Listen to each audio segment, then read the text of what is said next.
ایک کسی نے پوچھا تھا کہ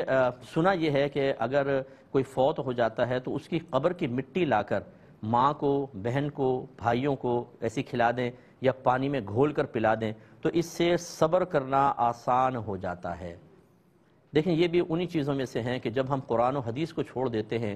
ہمارے ذہن میں قرآن اور حدیث کی روشنی رہنمائی کے لیے موجود نہیں ہوتی تو پھر پپو پان والا اور ٹٹا دودھ والا انہی کی باتیں گردش کرتی ہیں۔ ہمارے خاندان کے وہ بڑے جنہوں نے کبھی بڑے پن کا مظاہرہ کر کے دین نہیں سیکھا ہوتا، ان کی کہی ہوئی باتیں ہمارے سامنے آتی ہیں اور یہ بھی ایک بدعت قبیحہ ہمارے گھروں کے اندر اس طرح کی بدعت قبیحہ رائج ہو جاتی ہیں۔ وہ قبر کی مٹی آپ دیکھیں کہ اندر گندی مٹی ہوتی ہے، بعض اوقات کیچڑ والی مٹی، یا پھر اگر اوپر کی مٹی آپ نے لی، لوگ اس پہ چڑھ بھی رہے ہیں، سب کچھ ہے، اسے کھانا، اسے پینا، ویسی مٹی باعث ضرر ہوتی ہے۔ کس نے کہا یہ کہ صبر حاصل کرنے کے لیے مٹی کھائیں گے، قبر کی مٹی تو صبر حاصل ہوگا؟ صبر تو حاصل ہوتا ہے غور سے، تفکر سے، قرآن اور حدیث کے اندر صبر کے فضائل سیکھنے سے، اپنے باطنی کیفیات کو قابو میں کرنے کی وجہ سے پھر صبر کی نعمت حاصل ہوتی ہے، نہ یہ کہ اس طرح کی چیزیں۔ تو یہ بالکل بے سروپا بات ہے، اس کا شریعت سے کوئی تعلق نہیں ہے، بلکہ اس قسم کی چیزوں کو میں گزارش کرتا ہوں جو گھر کے سرپرست ہمیں سن رہے ہیں اپنے گھروں میں رائج ہی نہ ہونے دیں، ورنہ ایک وقت آئے گا کہ آپ تشریف لے جائیں گے، آپ کی اگلی نسلوں کو یہ تک نہیں پتا ہوگا کہ یہ قرآن و حدیث ہے یا نہیں ہے۔ وہ اس کو بھی دین سمجھ کے اپنے اولادوں کو سکھا رہے ہوں گے کہ بیٹا دیکھو یہ ہماری والدہ نے سکھایا تھا، یہ ابا نے سکھایا تھا۔ اسی وجہ سے میرا مشاہدہ یہ ہے کہ ہمارے گھروں میں اصل دین 10% ہے تو 90% غیر دین داخل ہو گیا،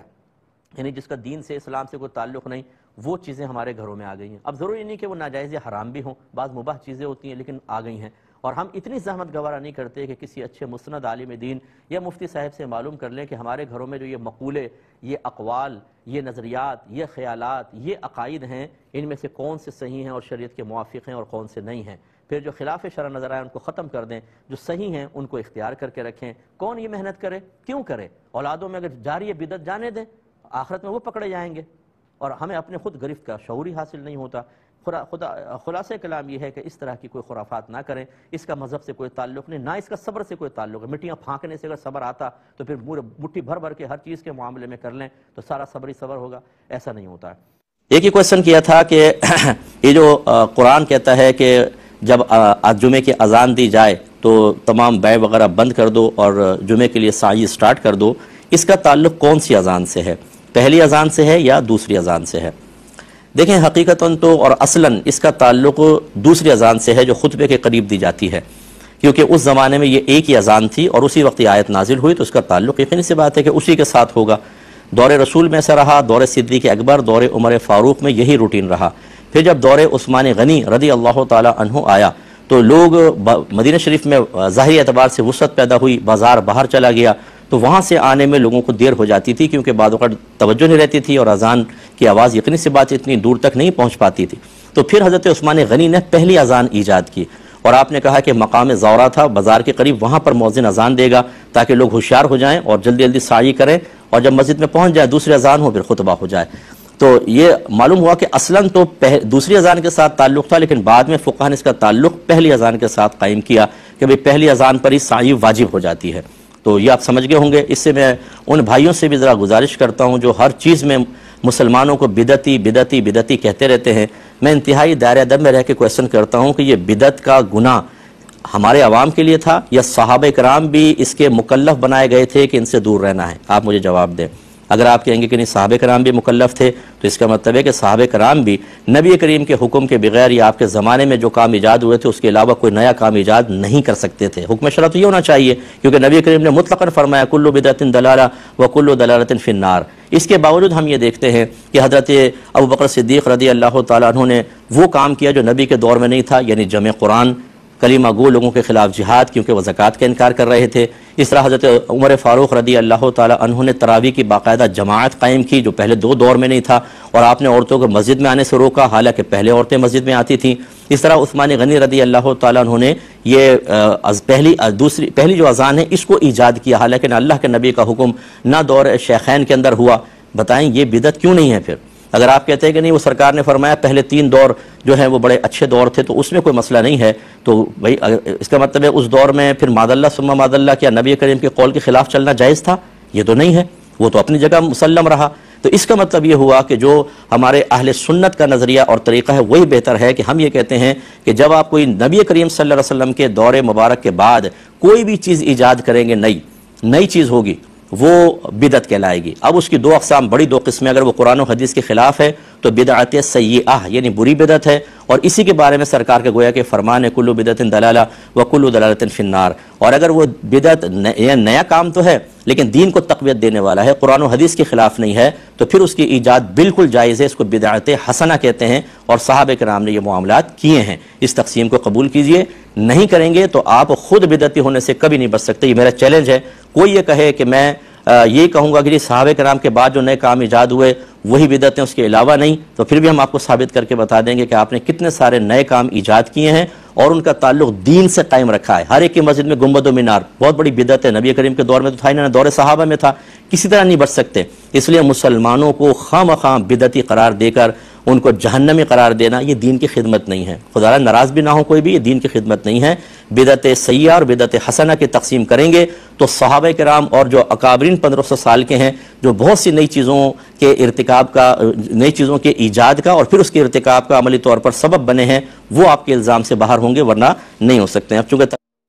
اگر ایسے کوئی بچے مجھے سن رہے ہیں، خاص طور پہ پہلے لڑکیوں کی بات کر لیتے ہیں جن کی شادیاں ہو گئیں اور وہ اپنے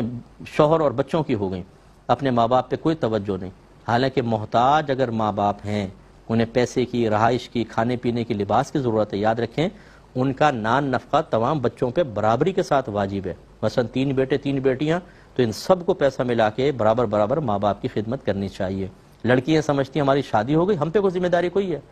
بھائی کریں گے، اور بھائیوں میں بھی 2 بھائی شادی کر کے بیویوں کو لے کے علیحدہ ہو گئے، چھوٹے بھائی کے پاس اگر والدہ ہیں تو وہی کرے گا پھر سب کچھ،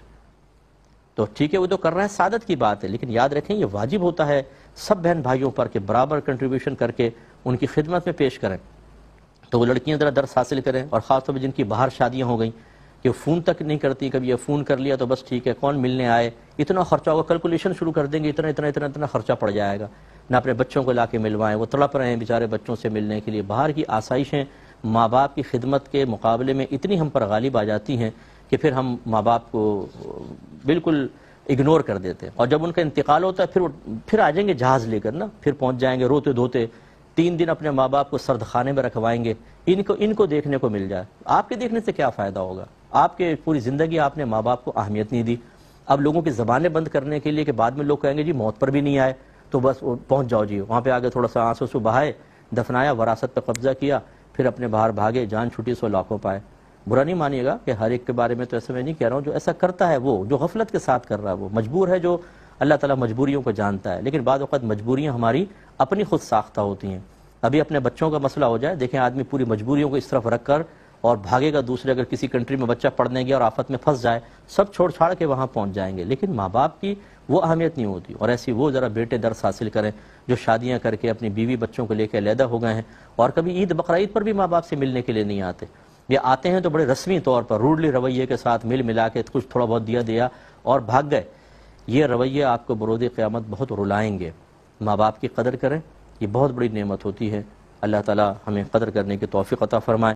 کسی نے کہا کہ یہ لڈو یا کارڈ کی طرح کا کوئی کھیل صرف تفریح کے لیے کھیلنا بغیر شرط وغیرہ لگا کر جائز ہے یا نہیں؟ دیکھیں تاش کو تو فقہا نے منع کیا کیونکہ اس میں تصویر کی تعظیم ہوتی ہے، کنگ کی زیادہ تعظیم، پھر کوئن ہے، جیک ہے، تو ان کی تعظیم چونکہ کرنی پڑتی ہے تصویر کی، تو یہ تو منع کیا گیا ہے۔ باقی لوڈو جو ہے وہ تفریح تباہ کے لیے کبھی کبھار کھیل لینے میں حرج نہیں ہے۔ کھیل جو ہے وہ کسی خاص اچھے مقصد کے لیے کھیلا جائے تبھی ٹھیک ہے، ورنہ پھر وہ لہو و لعب میں جاتا ہے، یعنی غفلت پیدا کرتا ہے اور منع کیا جاتا ہے۔ یہ جیسے اب آپ نے کہا کہ کوئی کام کر کے تھک گیا ہے، تھوڑی سی تفریح اور نشاط کے لیے وہ کھیل لے، اور اس میں نماز قضا کرنا نہ ہو، جماعت نہ نکلے، شرط نہ لگائی جائے، عادتاً نہ کھیلا جائے، کیونکہ جب کھیل کی عادت پڑ جائے تو پھر اس سے بچنا ممکن نہیں ہوتا، اور پھر اس میں وقت کا بہت زیادہ ضیاع ہوتا ہے۔